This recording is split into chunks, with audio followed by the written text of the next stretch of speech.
Hi friends, ഇന്ന് നിറം കഫേയിൽ ഒരു സ്ട്രോബെറി വെച്ചിട്ടുള്ള ഒരു റോൾ കേക്കാണ്. Strawberry chocolate Swiss role.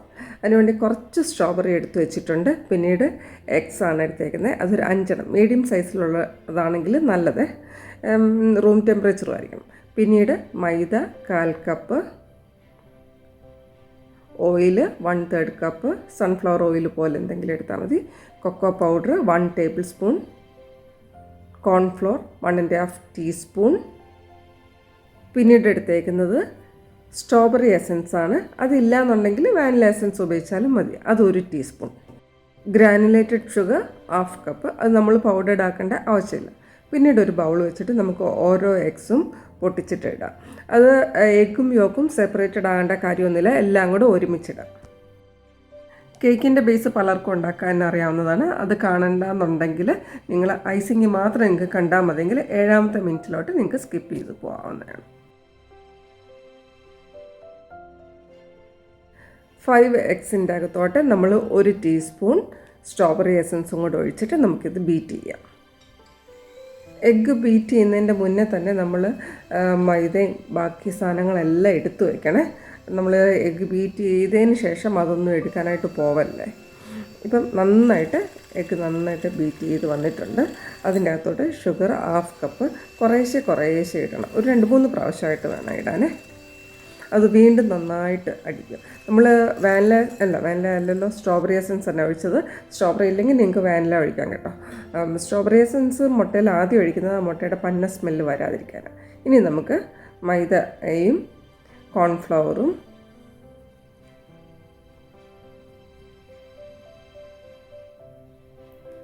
Cocoa പൗഡറും കൂടെ ഒരുമിച്ചിട്ടിട്ട് നമുക്കത് സീവ് ചെയ്യാം. ഞാനിതിപ്പം ഡയറക്റ്റായിട്ട് അതിൻ്റെ മുകളിലോട്ട് എഗ്ഗിൻ്റെ മിക്സിൻ്റെ മുകളിലോട്ട് വെച്ച് തന്നെ അങ്ങ് സീവ് ചെയ്തേ. എന്നിട്ട് ചെറുതായിട്ട് സ്പൂൺ വെച്ചിട്ട് നമുക്കത് ഇളക്കാം.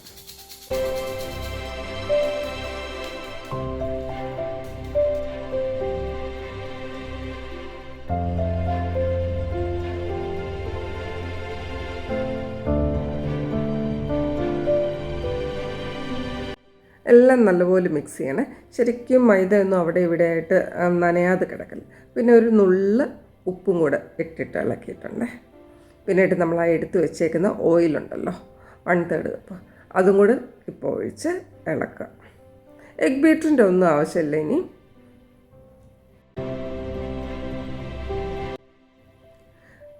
നമ്മൾ ഈ റോൾ കേക്ക് ചെയ്യാൻ വേണ്ടി ഇതുപോലെ വലിയ ട്രേ ആണ് എടുക്കേണ്ടത്.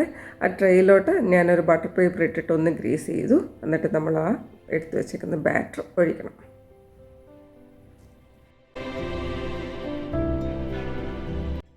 അതൊഴിച്ചതിന് ശേഷം ചെറുതായിട്ടൊന്ന് സ്പ്രെഡ് ചെയ്ത് കൊടുക്കണേ. വളരെ തിന്നായിട്ടുള്ളതാണ്. നമ്മുടെ ജാം റോളിൻ്റെ അത്രയും വണ്ണമൊന്നും ഇതിന് വരുന്നില്ല ബേക്ക് ചെയ്ത് വരുമ്പോൾ.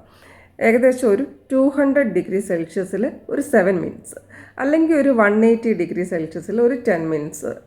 നിങ്ങളത് നോക്കിക്കോണേ. ഒട്ടും കട്ടിയായി പോലെ, ബിസ്ക്കറ്റ് പോലെ കട്ടിയായി കഴിഞ്ഞാൽ പിന്നെ റോൾ ചെയ്യാൻ പറ്റത്തില്ല. നിങ്ങളത് നോക്കി നിങ്ങളുടെ ഓവൻ്റെ അനുസരിച്ച് ബേക്ക് ചെയ്തെടുക്കണേ. ബേക്ക് ചെയ്ത് വന്ന കേക്ക് നിങ്ങൾക്ക് വേണമെങ്കിൽ ഒരു 5 മിനിറ്റ്സ് ഫ്രിഡ്ജിലോട്ട് വയ്ക്കാമേ. ആ ട്രേയോടുകൂടിയാണ് വെക്കേണ്ടത്. പിന്നീട് ഒരു ബൗൾ വെച്ചിട്ട് അതിനകത്തോട്ടൊരു 1½ കപ്പ് വിപ്പിംഗ് ക്രീം അത് നമുക്ക് നന്നായിട്ട് ബീറ്റ് ചെയ്തിട്ടെടുക്കാമേ.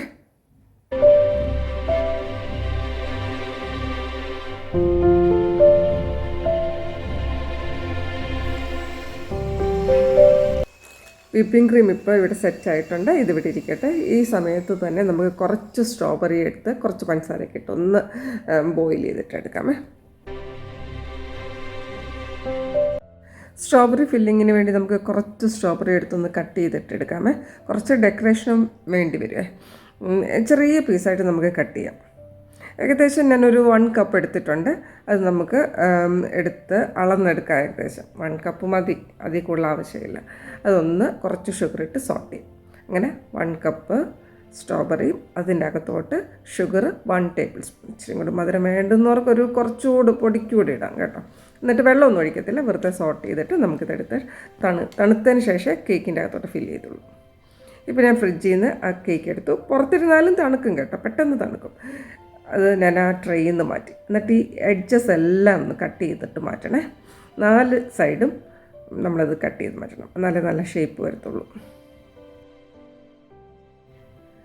എഡ്ജെല്ലാം കട്ട് ചെയ്തതിന് ശേഷം ഞാൻ ആ ബട്ടർ പേപ്പറിൽ നിന്ന് ആ കേക്കിനെ ഞാനൊന്ന് ചെറുതായിട്ടൊന്ന് പൊക്കും. 2 സൈഡും അതുപോലെ ഒന്ന് വിടിയിച്ചിട്ടെടുക്കണേ, കീറിയൊന്നും പോവല്ലേ. അതിനുശേഷം ഒരു ബട്ടർ പേപ്പർ കൂടെ അതിൻ്റെ മുകളിലോട്ട് വെച്ചു. അത് ഒന്നുകൂടെ ഒന്ന് കമത്തിയിടേ.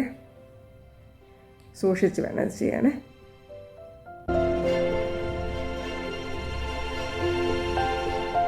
എന്നിട്ട് ആ മുകളിൽ കാണുന്ന ബട്ടർ പേപ്പറിനെ നമ്മളങ്ങ് മാറ്റുന്നുണ്ട്. നിങ്ങൾക്ക് ഇപ്പം ബട്ടർ പേപ്പറിന് പകരം നല്ല വലിയൊരു ടവലാണെങ്കിൽ നമുക്ക് കിച്ചൺ ടവലൊക്കെ അല്ലേ, അതാണെങ്കിലും യൂസ് ചെയ്യും. എന്നിട്ട് നമ്മൾ ആ ബീറ്റ് ചെയ്ത് വെച്ചിരിക്കുന്ന വിപ്പിംഗ് ക്രീം ഇതുപോലെ ഒരു പൈപ്പിംഗ് ബാഗിലോട്ടിടാം. ശരിക്കും പൈപ്പിംഗ് സാധനങ്ങളൊന്നും ഇല്ലെങ്കിലും കുഴപ്പമില്ല, വെറുതെ നമ്മൾ സ്പൂൺ വെച്ചൊന്ന് സ്പ്രെഡ് ചെയ്താൽ മതി. ഈ കേക്കിൻ്റെ പ്രത്യേകത എങ്ങനെയാണെന്ന് വെച്ച് കഴിഞ്ഞാൽ നമുക്ക് ഒരു പൈപ്പിംഗ് നോസിലോ ഒന്നുമില്ല, നമുക്കിത് ചെയ്യാൻ പറ്റും. നമ്മൾ ഈ ബാഗിൽ എടുക്കുന്നെങ്കിൽ ഇങ്ങനെ ചെയ്യാം, അല്ലെങ്കിൽ വെറുതെ സ്പ്രെഡ് ചെയ്യും, അത്രയേ ഉള്ളേ. നമ്മളിങ്ങനെ ഒന്ന് സ്പ്രെഡ് ചെയ്തതിന് ശേഷം എന്തെങ്കിലും സാധനം വെച്ച നൈഫോ സ്പൂൺ മാത്രമേ ഉള്ളെങ്കിൽ അങ്ങനെയെങ്കിൽ അങ്ങനെ അതൊന്ന് സ്പ്രെഡ് ചെയ്ത് കൊടുക്കണം. നിങ്ങൾക്ക് ഇച്ചിരി ഒരു സ്ട്രോബെറി ജാം വല്ലതും ഈ കേക്കിൻ്റെ പുറത്തൊന്ന് തേക്കണമെങ്കിൽ തേക്കാം. തീരെ വണ്ണക്കുറവാണ് കേട്ടോ ആ കേക്കിന്. ഒരുപാട് നേരം ബേക്ക് ചെയ്ത് പോലെ കട്ടിയായി പോവും. നിങ്ങളത് ശ്രദ്ധിച്ച് നോക്കി തന്നെ ബേക്ക് ചെയ്തെടുക്കണേ. ഇതൊന്ന് വിപ്പിംഗ് ക്രീം ഒന്ന് സ്പ്രെഡ് ചെയ്തിട്ട് കൊടുത്തു, ബാക്കിയും കൂടെ ഫില്ല് ചെയ്യാനാണ് പോകണേ. നമുക്ക് പൈപ്പിംഗ് ബാഗിന് പകരം ഇതുപോലെ വിപ്പിംഗ് ക്രീം കേക്കിൻ്റെ പുറത്തോട്ട് സ്പ്രെഡ് ചെയ്യാൻ കേട്ടോ. അതും എളുപ്പം തന്നെ, മറ്റേതും എളുപ്പം. നിങ്ങൾക്ക് ഇഷ്ടമുള്ള സൗകര്യത്തിൽ ചെയ്യാമേ. ഇത് ഞാൻ പിന്നീട് ഒരിക്കൽ ചെയ്തപ്പം ഈ രീതിക്ക് ചെയ്ത്. അങ്ങനെ നമ്മൾ ആ സ്പ്രെഡ് ചെയ്ത് വെച്ചേക്കുന്നതിൻ്റെ പുറത്തോട്ട് ആ സോട്ട് ചെയ്ത് വെച്ചേക്കുന്ന സ്ട്രോബെറീസ് ഇടണം. അതിന് ചെറിയ മധുരമുള്ളൂ, അതിൻ്റെ ഒരു ചെറിയ പുളി അതെല്ലാം കൂടി വരുമ്പോൾ നല്ല രസമാണ്. എന്നിട്ട് പയ്യെ അടിയിലത്തെ പേപ്പറോട് കൂടി വേണം റോള് ചെയ്യാനായിട്ട്. പയ്യെ റോൾ ചെയ്യണേ. ഒത്തിരി ബലം പിടിച്ചങ്ങ് റോൾ ചെയ്യാൻ പോകുമ്പോൾ കേക്കിന് ക്രാക്ക് വരും. അതുകൊണ്ട് പയ്യെ പയ്യെ പയ്യെ പയ്യെ ചെയ്യണം. മാക്സിമം ഒന്ന് ചേർത്ത് ചെയ്താൽ കൂടുതൽ റോൾ ചെയ്യാൻ പറ്റും. അങ്ങനെ ഇതൊന്ന് ഫുൾ റോൾ ചെയ്തതിന് ശേഷം ആ പേപ്പർ മുഴുവൻ ഒന്ന് ചുറ്റി വയ്ക്കണം. അതിൻ്റെ പുറത്ത് മാറ്റി വെച്ചേക്കുന്ന ആ ബട്ടർ പേപ്പർ ഉണ്ടല്ലോ, അതും കൂടെ അങ്ങ് ചുറ്റും. അല്ലെങ്കിൽ ഒരു ടവൽ, കിച്ചൺ ടവൽ ഉണ്ടല്ലോ വൃത്തിയുള്ള, അതൊരെണ്ണം വെച്ച് ചുറ്റി വയ്ക്കാം. ഇതെന്നിട്ട് ഒരു കുറച്ച് നേരം ഫ്രിഡ്ജ് വയ്ക്കുക, ഒരു 5-10 മിനിറ്റ്. ഇപ്പം ഞാൻ ഫ്രിഡ്ജ് വെച്ചതിന് ശേഷം എടുത്തുകൊണ്ട് വന്ന് ഒരു 5-10 മിനിറ്റ് വെച്ചാൽ മതി കേട്ടോ. ഇനി ആ പേപ്പേഴ്സ് എല്ലാം മാറ്റുവാണ്. ഇനി ഇതിൻ്റെ മുകളിൽ നമുക്ക് ഡെക്കറേഷൻ ചെയ്യാം.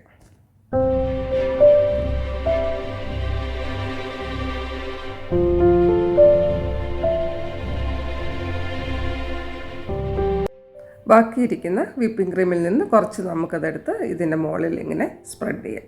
ഒത്തിരി കട്ടി വേണ്ട, അത് കുറച്ച് കട്ടി ഇങ്ങനെ ചെറുതായിട്ട് എല്ലായിടും നമുക്ക് നല്ലപോലെ സ്പ്രെഡ് ചെയ്ത് കൊടുക്കാം. ഇപ്പം നിങ്ങളുടെ ഈ കാണുന്ന സ്പാച്ചുലയൊന്നും ഇല്ലെങ്കിലും കുഴപ്പമൊന്നുമില്ല.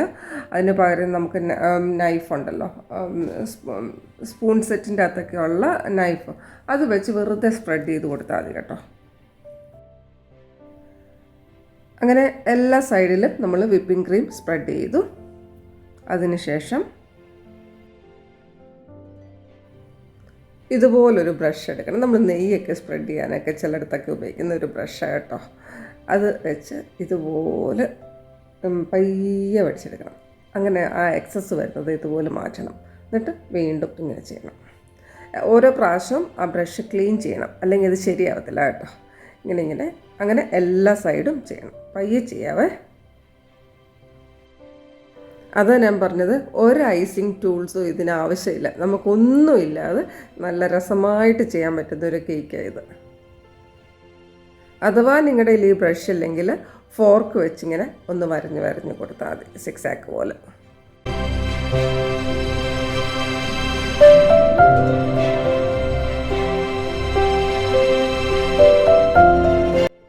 കുറച്ച് സ്ട്രോബെറി എടുത്ത് തിന്നായിട്ട് സ്ലൈസ് ചെയ്ത് വെച്ചിട്ടുണ്ട്. നമുക്കിതിൻ്റെ 2 എഡ്ജസ് ഉണ്ടല്ലോ, ആ എഡ്ജസിൽ അതിങ്ങനെ ചെറുതായിട്ടിങ്ങനെ അടുക്കി കൊടുക്കാം. അത് കാണുന്നൊരു ഭംഗിയായിരിക്കും.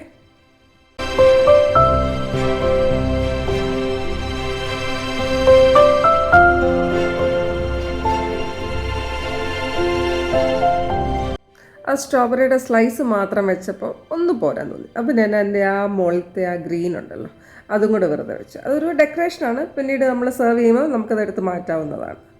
അങ്ങനെ 2 സൈഡിലും അതുപോലെ തിന്നായിട്ട് സ്ട്രോബെറി വെച്ചു. അതിനുശേഷം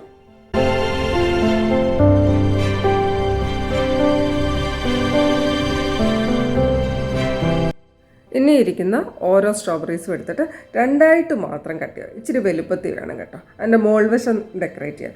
ആദ്യം നമ്മൾ ചോപ്പ് ചെയ്തിട്ട് ഇതിൻ്റെ അകത്ത് വെച്ചു, പിന്നീട് തിൻ സ്ലൈസ് ചെയ്തിട്ട് കോർണേഴ്സിൽ വെച്ചു. ഇനിയിപ്പോൾ രണ്ടായിട്ട് മാത്രം കട്ട് ചെയ്തിട്ട് ഇതുപോലെ വയ്ക്കുക. അപ്പോൾ കുറച്ചുകൂടെ വലുതായിട്ട് വേണം, കുറച്ചുകൂടി ഭംഗിയാണ് നേരം. അത് ശരിക്കും ഒരു വെറുതെ ഒന്ന് വളച്ചൊക്കെ എടുക്കുന്നുണ്ട് താഴോട്ടൊക്കെ. ഇനി വരുമ്പോഴേ എൻ്റെ പാറ്റേൺ വരുമ്പോഴേ എളുപ്പമാണ്, കാണുമ്പോൾ തന്നെ അറിയാലോ, എളുപ്പത്തിൽ നമുക്ക് ചെയ്യാം.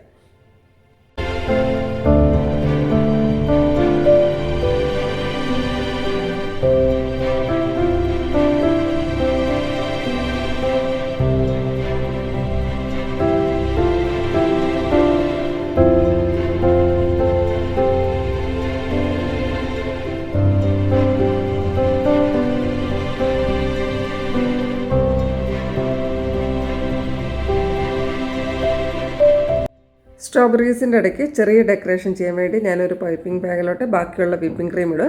പൈപ്പിംഗ് ബാഗ് ഇല്ലെങ്കിൽ ചുമ്മാ ഈ ബട്ടർ പേപ്പർ കോണാക്കി അതിനകത്തോട്ട് ഇട്ടിട്ട് ഇങ്ങനെ നോസിൽ നിൽക്കുന്ന പോലെ തന്നെ വെറുതെ ഒന്ന് പ്രസ് ചെയ്ത് കൊടുത്താൽ മതി. ഇപ്പോൾ എന്തെങ്കിലും ഒരു പാറ്റേൺ വരും.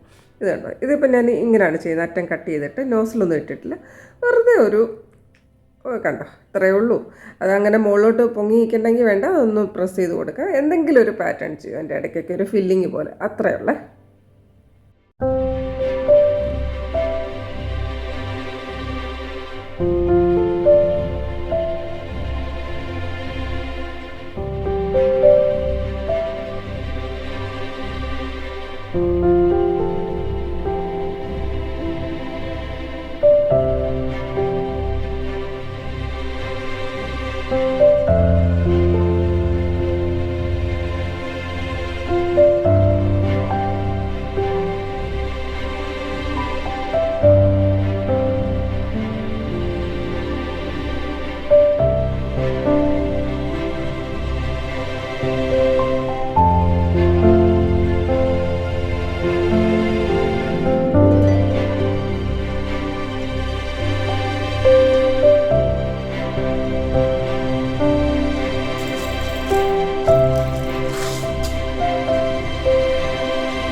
ഐസിങ് എല്ലാം ചെയ്തതിന് ശേഷം കുറച്ച് നേരം കൂടി ഫ്രിഡ്ജിലിട്ട് വയ്ക്കണം.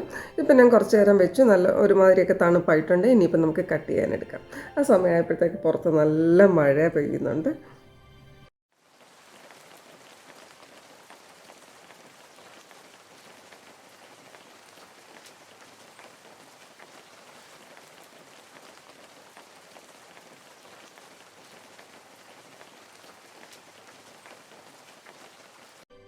കേക്കിൻ്റെ പാറ്റേൺ ഇഷ്ടപ്പെട്ടോ എന്ന് കമൻറ്റ് ചെയ്യാൻ മറക്കല്ലേ.